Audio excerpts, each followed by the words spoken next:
Isang mapagpalang araw sa aking mga mahal na kababayan. Taus-puso akong bumabati sa lahat nang lumahok sa malawakang Peace Rally ngayong araw. Ito ay isang makapangyarihang pagpapakita ng pagkakaisa at pananampalataya na ang tanging hangad lamang ay kapayapaan tungo sa kaunlaran ng ating bansa.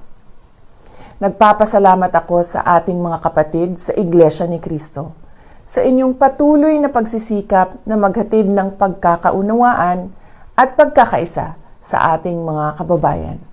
Sa gitna ng tumataas na presyo ng bilihin, kahirapan, at iba pang suliranin, ang isang mapayapa at nagkakaisang Pilipinas ay hindi kailanman matitinag at paulit-ulit na aahon sa gitna ng hamon ng panahon. Muli, sa aking mga kababayan, maraming salamat sa inyong malasakit sa bayan. Mabuhay ang sambayanang Pilipino.